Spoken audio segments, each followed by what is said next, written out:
YouTube ఛానల్లో మీ వ్యాపార ప్రకటనల కోసం 9154949554కి కాల్ చేయండి. Hello everyone, welcome to KTV Telugu. ఏపీలో పోలింగ్ శాతం గత ఎన్నికల కన్నా 2% పెరిగింది. రాజకీయాలపై విశ్లేషణలు చేసేవారికి 2% ప్రాధాన్యత ఏమిటో బాగా తెలుసు. ఎందుకంటే ఏపీలో సహజంగానే పోలింగ్ ఎక్కువగా జరుగుతుంది. గతంలో దాదాపుగా 80% ఉంటే అది 82% అయ్యింది. ఇంత ఎక్కువగా పోలింగ్ జరిగే రాష్ట్రాలు ఇండియాలో అరుదు. పార్టీల ఎలక్షనీరింగ్ కానీ మరొకటి కానీ మొత్తానికి అత్యధిక పోలింగ్ జరిగింది. మరి ఇది ప్రభుత్వానికి వ్యతిరేకమేనా? ఎందుకలా విశ్లేషిస్తున్నారు?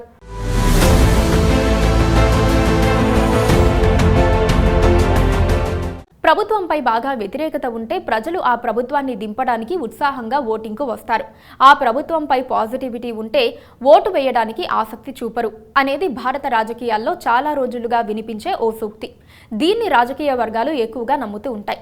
వీరి నమ్మకానికి తగ్గట్లుగానే అనేక రాష్ట్రాల్లో పోలింగ్ శాతం పెరిగినప్పుడల్లా ప్రభుత్వాలు మారిపోయాయి. అయితే మారని సందర్భాలు కూడా ఉన్నాయి. ఒడిశాలో నవీన్ పట్నాయక్ ప్రభుత్వానికి ఎప్పుడూ పాజిటివ్ ఓటు పడుతూనే ఉంది. పోలింగ్ శాతం పెరుగుదలతో అక్కడ ఫలితాలకు సంబంధం లేదు. కానీ అక్కడి రాజకీయ పరిస్థితులు వేరు, అక్కడి జనం ఆలోచనలు వేరు. దక్షిణాది రాష్ట్రాల్లో ప్రజలు రాజకీయంగా హైపర్ యాక్టివ్గా ఉంటారు. తెలుగు రాష్ట్రాల్లో ముఖ్యంగా ఏపీలో ఇంకా హైపర్ యాక్టివ్గా ఉంటారు. అందుకే ఫలితాలు అంచనాలకు అందని విధంగా ఉంటాయి. ఈసారి ఆంధ్రప్రదేశ్లో 82%కి కొద్దిగా తక్కువగా పోలింగ్ నమోదైంది. ఏపీలో ఎప్పటికప్పుడు పోలింగ్ పర్సంటేజ్ పెరుగుతూనే ఉంది. 2014తో పోలిస్తే 2019లో 1% పోలింగ్ పెరగ్గా 2019తో పోలిస్తే 2024లో 2% అధికంగా ఓట్లు పోలయ్యాయి. ఎప్పుడూ లేని విధంగా ఈసారి ఉపాధి కోసం బయట రాష్ట్రాలకు వెళ్లిన ప్రజలు ధూరాభారమైన ఖర్చులకు వెనకాడకుండా వచ్చి ఓటేసి వెళ్లారు. ఇది వారిలో ఉన్న చైతన్యాన్ని తెలుపుతోంది. ప్రజాస్వామ్యంలో ఎంత ఎక్కువ మంది ఓటు హక్కు వినియోగించుకుంటే అంత నిజమైన ప్రజాభిప్రాయం వెలుగులోకి వస్తుంది. దేశంలో అత్యధిక ఓటింగ్ పర్సంటేజ్ ఉన్న రాష్ట్రం ఏపీ. ఎక్కువ గ్రామీణ ప్రాంతాలు ఉండటం, పట్టణ ప్రజలు కూడా ఓటు విషయంలో ఎంతో పర్టికులర్గా ఉండటంతో ఓటింగ్ శాతం ఎక్కువగా మారింది. ప్రతి 100 మందిలో 82% ఓటు హక్కు వినియోగించుకోవటం మామూలు విషయం కాదు.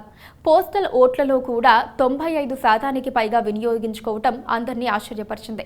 మామూలుగా అయితే వారు దరఖాస్తు కూడా సగం మందే చేసుకుంటారు. ఎలా చూసినా ఆంధ్రప్రదేశ్కు సంబంధించిన ఓటర్లలో ఓ రకమైన భావన ఉందని ఈ పోలింగ్ వేవ్ చూస్తే అర్థమవుతుంది. ఈ భావన ప్రభుత్వాన్ని కాపాడుకోవాలన్న కసి అని వైసీపీ వర్గాలంటున్నాయి. కాదు, 5 ఏళ్లలో రాష్ట్రానికి చేసిన అన్యాయాన్ని సరిదిద్దాలన్న తపన కనిపించిందని విపక్షాలు చెబుతున్నాయి. పాజిటివ్ ఓటు వేయడానికి ఇలా వెంటపడి అష్టకష్టాలు పడి ఏపీకి వెళ్లేవారు ఉంటారని ఎక్కువ మంది భావించడం లేదు.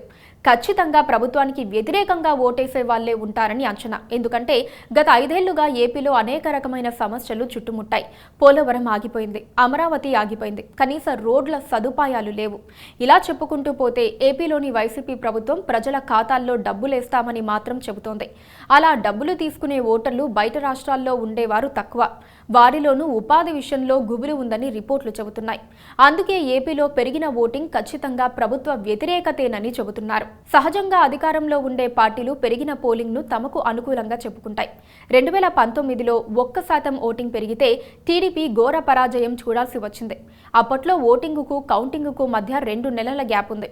ఈ మధ్యకాలంలో అనేక విశ్లేషణలు చేసినా ఓటింగ్ టీడీపీకి అనుకూలంగా జరిగిందా వ్యతిరేకంగా జరిగిందా అన్నది తేల్చలేకపోయారు. ఫలితాలే వైసీపీ వేవ్ ఉందని తేల్చాయి. ఈసారి కూడా ఎవరెన్ని విశ్లేషణలు చేసినా ఫలితాలే అసలు నిజం. పెరిగిన పోలింగ్ పర్సంటేజ్ ఎటువైపు ఉంటుందన్న దానిపై ఎవరి విశ్లేషణలు వారు చేసుకుంటారు. కానీ ఈ 2% ఓట్లు మాత్రం ఫలితాన్ని డిసైడ్ చేయబోతున్నాయి. మా ఒక్క ఓటు వేయకపోతే ఏమవుతుందన్న అభిప్రాయానికి తావు లేకుండా ఓటు అనేది అత్యంత ముఖ్యమని భావిస్తున్న ఓటర్ల చైతన్యం ప్రజాస్వామ్యానికి రక్ష అనుకోవచ్చు. కేవలం పోలింగ్ పర్సంటేజ్ పెరిగిందని అధికార పార్టీ ఓడిపోతుందని చెప్పలేం.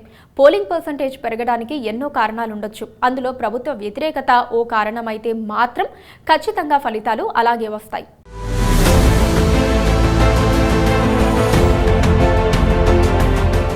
Please subscribe to KTV Telugu. KTV Telugu. KTV Telugu channel.